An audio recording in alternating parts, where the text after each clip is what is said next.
को हमने डिस्कस किया। उसके बाद हमारे पास आ गया रीनल कॉज, गुर्दे की अपनी कोई वजह क्या हो सकती है। वो कहता है कोई ड्रग्स खा गया है, उस ड्रग्स के आफ्टर इफेक्ट्स किडनी में पड़े हैं, और बड़ा आसान है उसको हल करना कि ड्रग्स कौन सी है। अच्छा, हैवी मेटल टॉक्सिन है, कोई एंटीबायोटिक जो सेल्स हैं उनकी कोई डिजीज हो जाती है, ये गुर्दे के अपने काज है। अब ड्रग्स अगर है तो सीधी सीधी नक्स में मिका दे, तो वो उसको होम्योपैथिक कोई दवाई खा गया तो उसको एलोज दे, कोई एंट्राकॉन्सेप्टिव खा गया तो सीपिया दे, कोई मेटल खा के कीम से आ गया तो उसको पल्साटीला दे। मेटल के फौरन किडनी पे मेटल के बड़े इफेक्ट आते हैं। ये जो कुश्ते लोग खाते हैं ना, सेक्स के कुश्ते खाते हैं, ये कुश्ते जो है ना ये किडनी को तबाह कर देते हैं। कुश्ता जो बनाया जाता था पहले, मैं खुद भी बनाता रहा हूं। कुश्ता बनाना जो है वो बड़ा एक फन है। किसी मेटल को पहले वाटर की उसमें लेके जाना, पानी की हालत में ले जाना, फिर उसको ड्राई करना, और फिर उसको उसके अंदर से वो सारी खुशखुशाफतें निकल जाती हैं, फिर पाउडर की हालत में रह जाता है, वो सुफू बन जाता है। तो बाज लोग इस कुश्ते को, मेटल को सही तरीके से कुश्ता बना नहीं सकते, और वो जो है वो मेटल जो है वो आप जब गोलियों के कैप्सूल की शक्ल में खाते हैं तो वो जाके उसको ड्रेन किसने करना है? गुर्दे ने करना है। उसकी डिटॉक्सिफिकेशन किसने खत्म करनी है? लिवर ने खत्म करनी है। तो ऐसे केसेस में लिवर भी खराब हो जाएगा, गुर्दे भी खराब हो जाते हैं। तो डिटॉक्सिफिकेशन और उसके साइड इफेक्ट्स मेटल को कौन डील करेगा? मेटल के साइड इफेक्ट्स को पल्साटीला डील करेगा। एंटीबायोटिक के साइड इफेक्ट्स को कौन डील करेगा? नक्स वमिका करेगा। और होम्योपैथी से आया हुआ तो कौन डील करेगा? एलोज करेगा। और अगर कोई इंट्राकॉन्सेप्टिव मेडिसिन खा के आया है तो उसको कौन करेगा? वो सीपिया करेगी। और अगर आपके ये तीनों चारों अद्वियात भी नहीं काम करती तो फौरन वो दवाई जो उसने खाई है उसको डाइल्यूट करके उसको दे दें। जो भी दवाई उसने खाई है उसको डाइल्यूट करें, 8-10 दफा, 15 दफा, ज्यादा हो सकती है, हो सकता है 12 दफा। आजकल तो बेशुमार अद्वियात जो है वो फार्मेसी, बहुत सारी जो बाहर की फार्मेसी हैं उन्होंने पोटेंसी में बना भी दी है। मतलब पेरसीन बन गई है, पैरासीटामोल बन गई है, बेशुमार अद्वियात, कीमोथेरापी की अद्वियात बन गई। आप कीमोथेरापी करके अगर आ गया है वो भी तो दवा है, तो उसके लिए आप सोल दे सकते हैं, उसके लिए कैडमियम सल्फ दे सकते हैं, और ये काम करती हैं। अगर खुदा ना खास्ता ये नहीं काम कर, नक्स भी दे सकते हैं, तो फौरन उसी दवाई को डाइल्यूट करके दे दें। ये कोई इसकी वो चूंकि प्रूविंग में आ गई है ना वो दवाई, बेसिक प्रिंसिपल क्या कि दवा आपने प्रूव देनी है। तो जब उस दवाई के साइड इफेक्ट्स भी प्रूविंग है भाई, उसके मुज़र असरात भी प्रूविंग है। जब आप कोई दवाई खाते हैं और उस जिस्म पे कोई अलामात जाहिर करती है, उसी बेस पे हम उस दवा को दे सकते हैं ना। यही कानून है ना। जो प्रूविंग का कानून क्या है कि वही दवा, जो दवा किसी जिस्म के अंदर खराबी करती है वही पोटेंसी में उसको ठीक करती है। Every action has equal and opposite reaction. तो उसको आप डिल्यूशन में देंगे तो मसला हल हो जाएगा। अब गुर्दे के अपने मसाइल हो सकते हैं।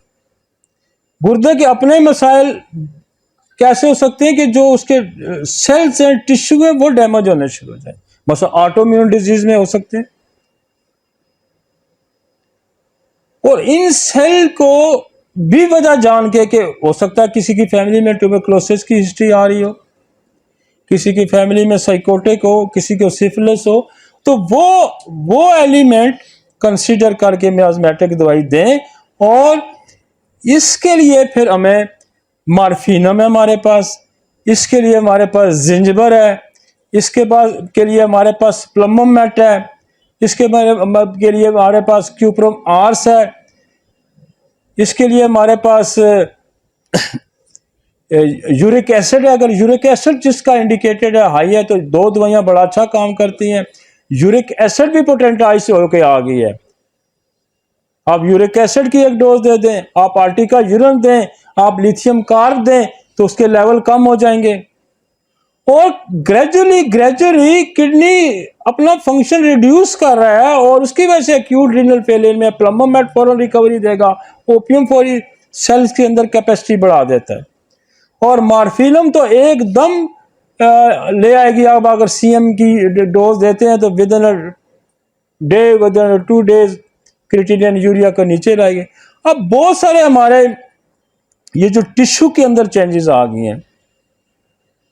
हमारी खुराक में जिंजबर का बड़ा इस्तेमाल करते हैं लोग, स्पेशली जो गाने वाले हैं। अदरक, और अदरक की प्रूविंग ये है कि वो गुर्दे फेल करती है।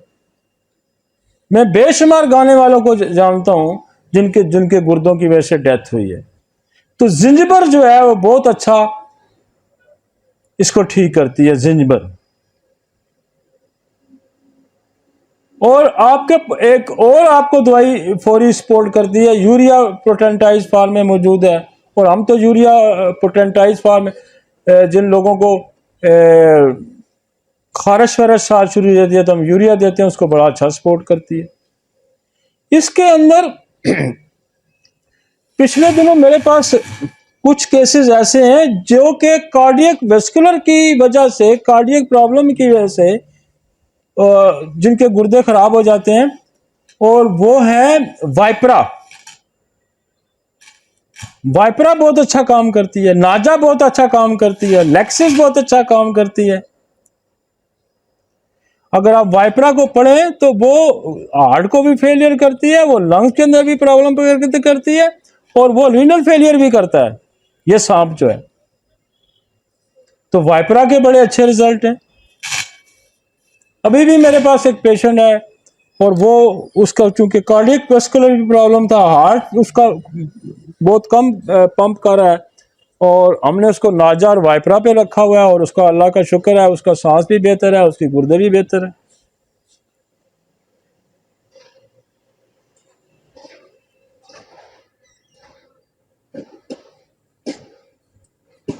अच्छा, यहां अगर ब्लड प्रेशर के साथ किडनी का ग्लैमुलर डिजीज का प्रॉब्लम आ जाता है तो फिर एल सीरम बहुत अच्छा काम करती है। इसको दूसरा नाम सीरम एंगुलर भी है, तो आप इसका इस्तेमाल करें। अगर इसके साथ प्रोटीन बहुत ज्यादा जाया हो जाती है और उसकी वजह से भी गुर्दा खराब हो जाता है। और वो प्रोटीन जो रोकने वाली हमारे पास दवाइयां हैं, वो जैसे आपकी लाइकोपोडियम है, आपके पास एपस है, आपके पास ओरम म्योर है, आपके पास कल्केरिया आर्स है,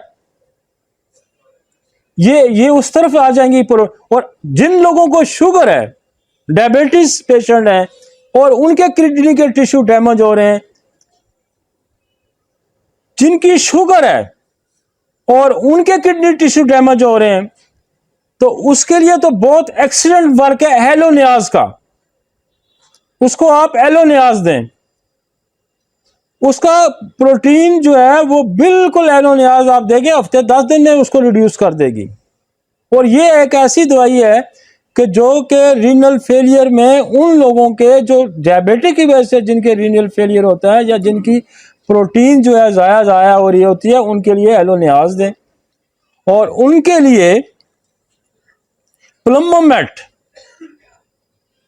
का इस्तेमाल करें, वो किडनी के फंक्शन को बेहतर, ये डायबिटिक कॉज है। फिर इसमें किडनी एक्यूट फेलियर में यूरिन बंद हो जाता है। अब जब यूरिन बंद हो जाएगा तो फिर आपको एपस बड़ा अच्छा काम करेगी। जहां यूरिन बंद होता है थोड़ा थोड़ा डिफर करेगी, चीजें थोड़ी थोड़ी डिफर करेंगी। ब्लड प्रेशर है तो एल सीरम है, प्रोटीन जाया होगी है तो लाइकोपोडियम है, एपस है, ओरोम्योर है, कल्केरिया आर्स है, एलोनियाज है, उस तरफ जाना पड़ेगा। तो ये इस तरह से थोड़ा थोड़ा डिफर करेगा, थोड़ा थोड़ा डिफर करेगा। और हम गुर्दे, अच्छा पेशाब बंद हो जाता है, पेशाब कौन सा चलाएगी? लाइको चला सकती है, एपो चला सकती है, सोलिडैगो चला सकती है। एसिड पिक्रिक रीनल फेलियर का पेशाब बंद हो जाता है। एसिड पिक्रिक पेशाब चला देती है।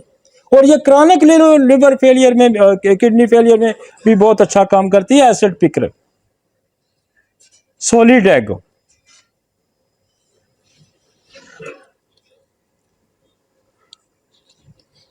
चूंकि मेरा अपना एक, ये हम सिर्फ एक्यूट फेज को डील कर रहे हैं, क्रॉनिक में मैंने नहीं टच करा, हमें इमरजेंसी डील करनी है ना। तो इमरजेंसी में हमने कान खोल के देखना है और आंखें खोल के देखनी है कि हमने फौरन पहले प्री रीनल काज को कंसीडर करना है, फिर रीनल काज को कंसीडर करना, फिर पोस्ट रीनल काज के उसके बाद कोई काज आती है जिसका मैं अभी जिक्र करूंगा, फिर उसको हमने डिस्कस करना। हमने रीनल में ड्रग्स को देखा, हमने उसके टिश्यूज को देखा, उसकी अपनी कॉजेज जो थी उसको देखा। जैसे मैंने पॉइजन का भी जिक्र किया, स्नेक पॉइजन का, मैंने डिलीवरी के बाद किडनी फेल हुआ तो उसको हमने कैसे डील किया। तो इस तरह से हम डील करेंगे। आगे चलते हैं। इसकी अगली कॉज है पोस्ट, वापस जाएं।